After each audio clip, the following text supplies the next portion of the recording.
Paul Bétinger, vous êtes responsable des restos pour Metz Nord et Voipy, où vous venez d'ouvrir un magasin, un lieu d'accueil des bénéficiaires.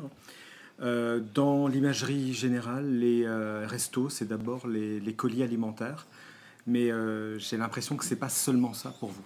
Bien sûr, les restos sont essentiellement connus donc, pour l'aide alimentaire, mais dans la réalité, c'est ce qui fait venir les familles chez nous, dans le but d'essayer de leur mettre les pieds à l'étrier pour que dans le temps, elles n'aient plus besoin de nous et volent de leurs propres ailes par le biais du travail et ainsi de suite.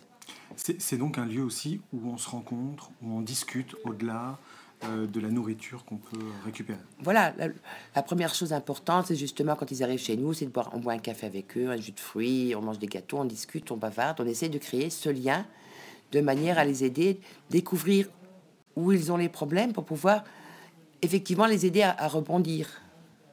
Tout à fait. On observe donc ces dernières années une progression du nombre de bénéficiaires. Est-ce que vous le constatez aussi à votre échelle? Oui, cette année, on a pu constater pour l'instant une augmentation du chiffre de personnes accueillies, essentiellement sur le site de Metz Nord, hein, donc par rapport à l'année dernière. Y a-t-il des nouveaux profils peut-être? On parlait tout à l'heure, je crois, des travailleurs pauvres, par exemple. Donc des gens qui sont entre les deux, c'est-à-dire entre le monde du travail et puis entre le besoin de solidarité. Oui. Est-ce que vous voyez ces gens-là chez vous aussi? Oui, on a beaucoup de familles qui travaillent, de personnes qui travaillent avec des temps partiels, donc c'est des quelques heures.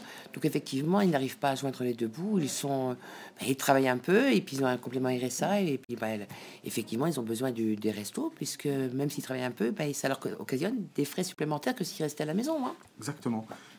Que ferait-on sans les restos? Au départ, les restos, c'était pour un hiver, c'était boire et manger, comme l'avait dit Coluche, avoir un endroit pour avoir chaud. Et puis finalement, on était en 85, aujourd'hui on est en 2013, on a toujours besoin des restos.